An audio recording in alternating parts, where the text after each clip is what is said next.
Lalu untuk soft itu seperti apa?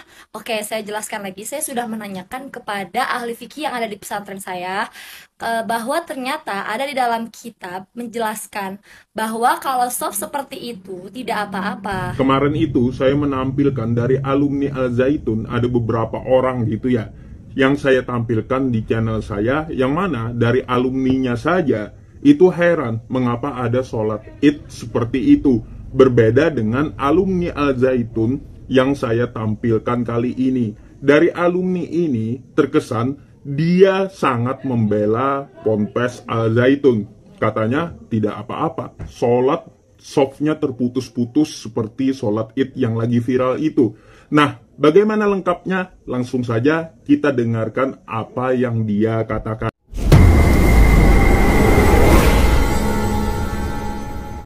Halo, Assalamualaikum warahmatullahi wabarakatuh. Saya sebagai alumnus Al Zaitun akan menjelaskan tentang beberapa video yang sedang viral ini karena sholat Idul Fitri di Al Zaitun itu sedang ramai ya teman-teman. Baik, mengenai pertama kali yang akan saya bahas tentang aliran yang ada di Al Zaitun.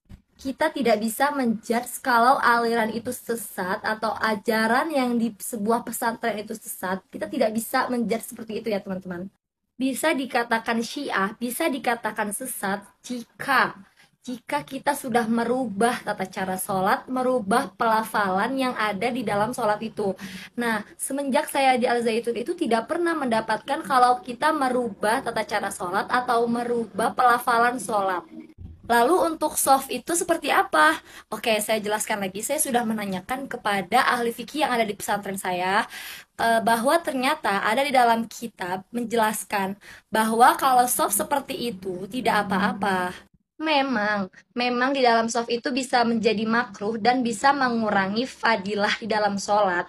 Tapi soft seperti itu tidak apa-apa guys, selama kita tidak mengubah pelafalan sholatnya, rukun sholatnya, dan syarat sah sholatnya. Seperti mungkin kalian masih belum paham. Coba kalian lihat ke sebelah timur sono, di Arab, di Madinah. Nah, di sana itu kalau misalkan sholat sunnah kan ada aja yang sholatnya mungkin samping soft kita aja laki-laki, atau mungkin belakang soft kita aja laki-laki. Jadi ya guys, semua yang dilakukan seseorang itu pasti ada dong tanggung jawabnya. Jadi misalnya di sono seperti itu sholatnya, atau misalkan seperti itu ajarannya, ya sudah ada yang bertanggung jawab atas semua yang dilakukan di situ. Dan mengenai aliran, menurut saya di sono itu universal. Saya sebagai umat NU yang dulunya dari rumah NU masuk Al Zaitun, ya kalau mau melafalkan atau mengamalkan NU di sono ya tidak apa-apa, tidak ada yang komen. Nah guys, mungkin untuk aliran itu ya, aku jelasin lagi. Kalau misalkan aliran di sono itu universal, gak ada aliran sesat atau apapun itu, gak ada. Aku jujur, aku dari rumahnya aja, aku untuk sono tuh NU.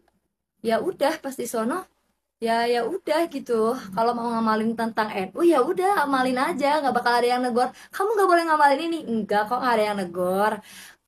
Nah, kalian udah denger kan penjelasan agama dari pendapat aku, karena aku juga udah beda pondok dan aku menyimpulkan seperti itu, seperti ya yang sudah saya katakan. Untuk kalian yang menjudge agama atau aliran di Al Zaitun, coba kalian pindah ke pendidikan Al Zaitun. Kalian lihat pendidikannya itu bener-bener keren banget di sono. Bener-bener pendidikannya tuh mantep banget, guys. Kalau bisa lihat deh di kelasnya gimana belajarnya. Sumpah, sumpah keren banget. Ada beberapa hal yang perlu kita soroti dari yang dia omongkan. Perhatikan ini. Baik, mengenai pertama kali yang akan saya bahas tentang aliran yang ada di Al Zaitun.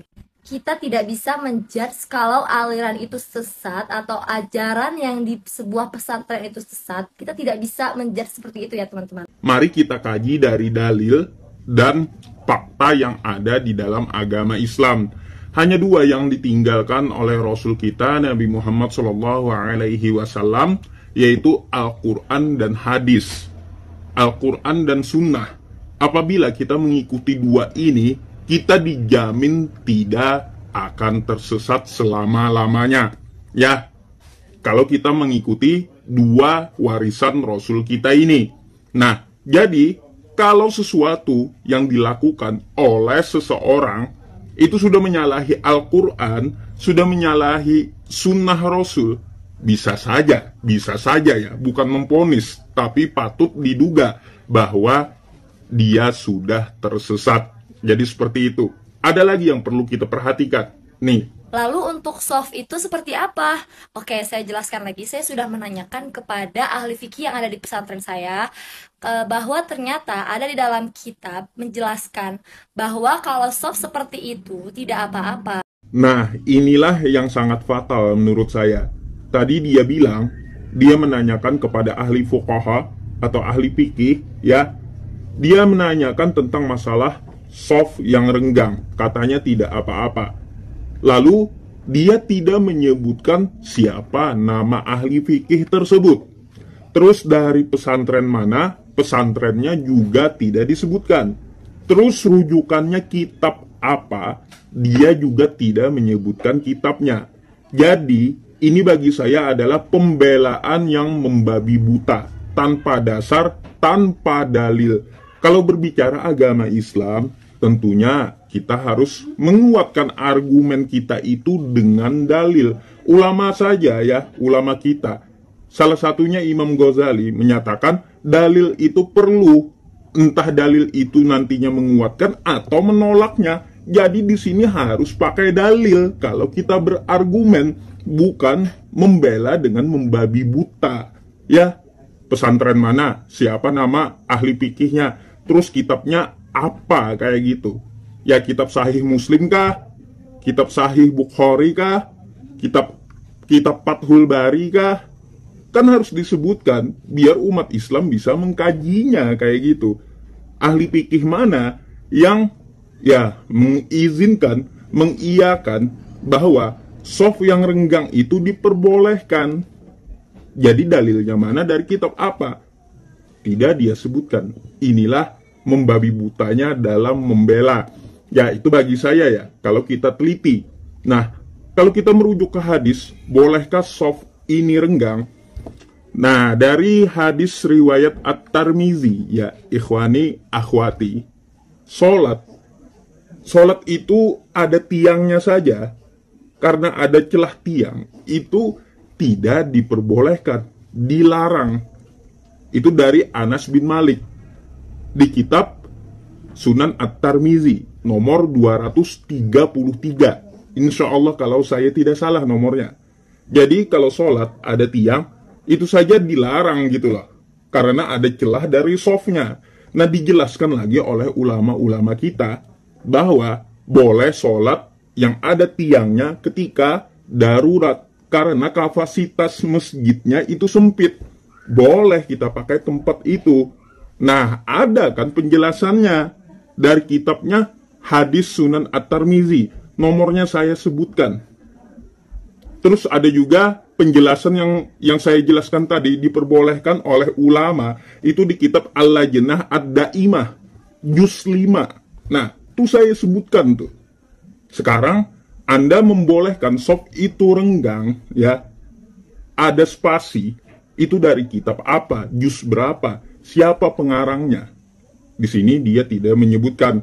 Jadi ini adalah bagi saya pembelaan yang membabi buta. Mungkin kalian masih belum paham. Coba kalian lihat ke sebelah timur sono, di Arab, di Madinah. Nah, di sana itu kalau misalkan sholat sunnah kan ada aja yang sholatnya mungkin samping soft kita aja laki-laki, atau mungkin belakang soft kita aja laki-laki. Kemarin itu hal ini sudah saya sampaikan ya.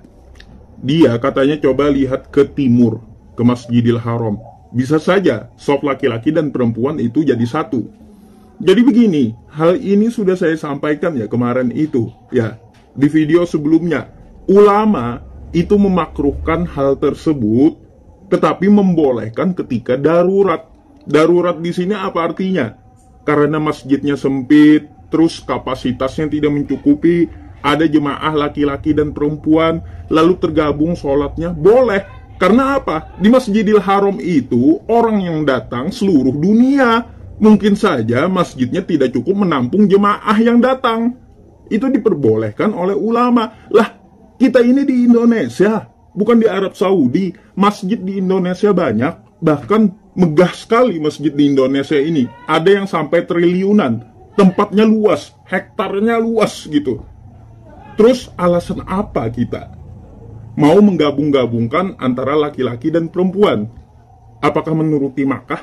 Bukan, kita ini Indonesia. Kita ini bukan di Makkah. Masjid kita lebar semuanya ya. Jadi jangan disamakan. Ya, diperbolehkan sekali lagi kalau darurat. Tapi kalau tempatnya lebar, tidak darurat, maka ikuti sunnah Rasul. Wanita di belakang, terus laki-lakinya di depan.